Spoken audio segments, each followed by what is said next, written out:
I'm here because the one dog who is normally chemical castrated, right, was going out of his castration. So he was really like enjoying himself, and he was much more territorial, and he was a little more upfront. He even was a little further on. The group has a sort of intimate territory, and normally my group of the female dog, me and the male dog, is very close when we walk. But in a sort of must, he was like more going towards the border of the territory we were moving, right? Showing that I think actually it shows that he is looking up. He's looking up she-dogs around him. In a way, you could say the wolf are walking out from the group to find his own group, and I've seen it before. So this about walking not so close in this period is actually telling me that he actually is thinking about to find another group where he can breed, because he can't breed here. And another thing is that at the same time, my she-dog was in what you call in moss too. She was, so he had a he had it two ways. He had his own hormones going high and her hormones going high. So I really had like a very active male and then a active female, and those two have to they slept separate because I didn't want him to got caught up as his hormone in the night, right? But it's turned out work. Of course, there's no guarantee because things can go very fast. But anyway, so I really had something to deal with a full massive alpha hormone, going for something. He just had a chemistry shot for a few days ago, so it's gonna low down again.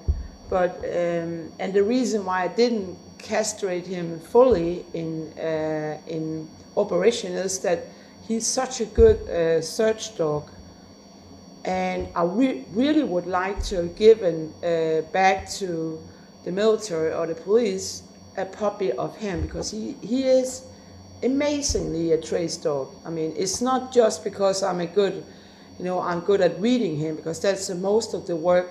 If you work with tracks, is reading the dog, and also having a verbal for what you're talking about, right? So yesterday I thought like I was going out to shop in animal shop, so I thought like we can take the bus or we can bike, right? So we actually been on 25-kilometer bike run with a lot of breaks and water and so on. And we were on two tracks, child, 10 years old, smelling tracks, right? So actually I was back 10 years after I left Esbjerg Ø. I was back first time and doing a parade, and then letting the two dogs go for trace of Alex and Jack. And I even like to be sure that it wasn't me enforcing them to go somewhere. I was pointing in the wrong direction, and the dog corrected me, right? So we had a lot to do to yesterday. And then when they came home, they were fed again, and they had like insects treatment, so they could, the next couple of days they're gonna sleep without insects. And there's also beginning to be in Denmark a small, very dangerous for both human and dogs. It's a sort of blood-sucking insect that is in the grass, and can actually it can carry a virus that can make you lame. So if you're traveling Denmark, you have to have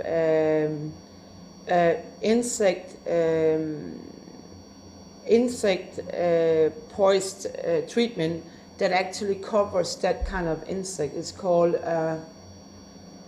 Inteje, I don't know what it's called in English, but it's an insect that are mostly in the summers, and people can also, it's a small blood-filled, that it bites and then it fills itself up with the blood from your dog or you, and then it falls off. And many of them are not dangerous, but some of these animals are infected with a virus that's dangerous, right?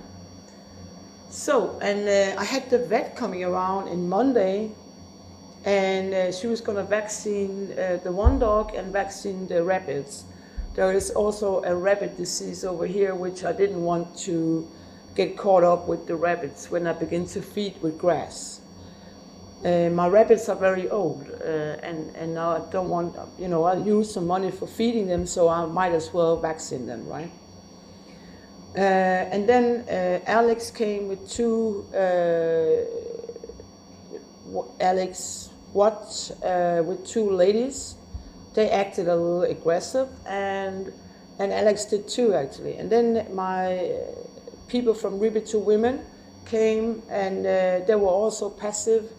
And then there's some people around here who's passive aggressive and some openly, right? So we are in an environment again where things can happen, and that's why the dogs sometimes they bark if there is a shadow going too close to the windows or the door, which is alerting there's somebody around here. And I want them to do that because I have been attacked. I have been almost dead, right? So basically, they are not therapy dogs. They are guardian dogs, and they are used for guarding, and they're also used for tracking things I want them to track.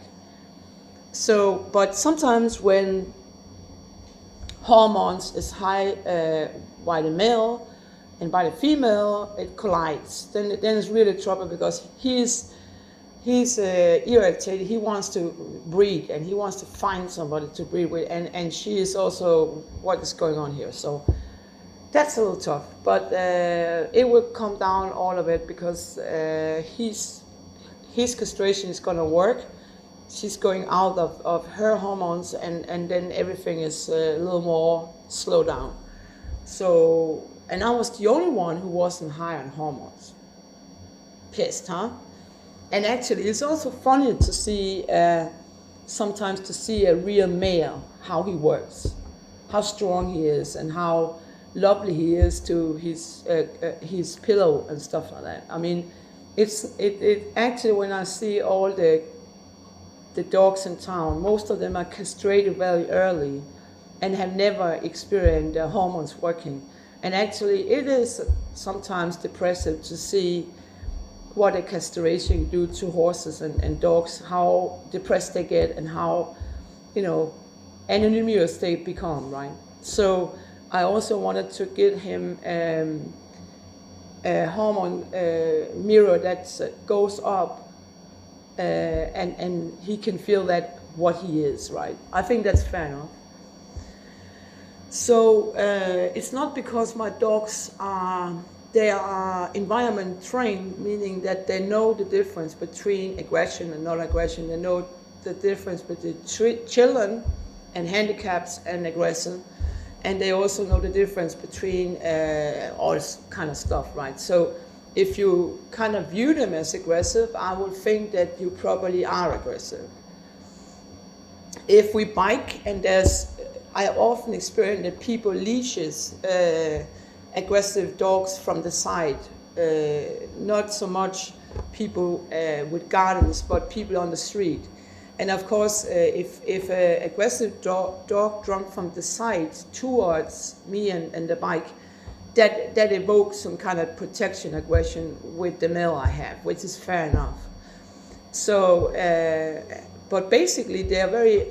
I train them in a way that if we meet aggression, if I can see it's not like a mental, some kind of harm on the animals, then normally they're trained in a way that if we let them loose, the dogs, and it's not a kind of human-made aggression or hunger or something.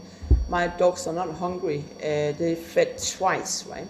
But basically, it's a good idea to have food. Like you have some food, and you introduce to a new dog to play with, and you take the food and you spread it out, and the dogs will kind of go after that instead of being like, what am I going to do now, kind of thing. If it's a dog that's not used to company, my dogs are company dogs with each other, and they are also easily company with others, and because they're two, they will always be ranking higher because they're two. So if I meet a lonely dog, there will always be, the lonely dog will think, can I go with you? I mean, can you come with you and go home with you? Because you are two dogs and I'm alone. So basically we don't have like aggression problems because we are just stronger when we are two and they are well fed and we meet a lonely dog. So after a little while, the lonely dog would think like, whoa, this is nice. There is like a group. I belong to the group, and that's why feeding them, if we meet a new dog and they're running around, is a good thing, because it can be overwhelming for a new dog to kind of see this kind of group with two dogs, they're working it good, and I'm just a lonely, scared aggression. I'm a little bit, how am I going to deal with all this? So basically, when I have two dogs, if I introduce if I meet somebody and they want to play, it's not a common thing that Danes, they really wanted the dogs to play. They are more like, this is my dog, or my dog is gonna, it's not that they actually think that dogs need to talk to other dogs every day. They don't think like that. There's a lot of hunting dogs over here and sheep dogs, and some of them don't want to talk to other dogs, but there are some that really would wish, right? So whatever. So this about making them search for something is kind of tipping off the anxiety and the aggression, or this overwhelming about being in a group again, right? There's also some dogs I noticed that because they've been alone the most of the time, and especially growing up as a puppy, they can be almost, I would say, insanely scared of other dogs because they simply are so troubled in their mind about what is a dog. They lost their mom and their friends, and they're hard to remember, and they're traumatized. And when they meet another dog, it's simply too overwhelming. They get like kind of psychosis, kind of shock, right? It's a little bit like me and my boy. If I see my boy 1 hour a month, I almost get a shock because is it real, And I can see that the dogs can actually react the same way. What is this? Is that a dog? I mean, am I a dog? They can have really trouble. So the more the puppy sees other dogs, the more experience it would be to connect to the dogs and judge them right and avoid the most aggressive and so on. So you're more contact, you're better. Well, that's it. And I was looking at some birds at the shop, and I really got a shock.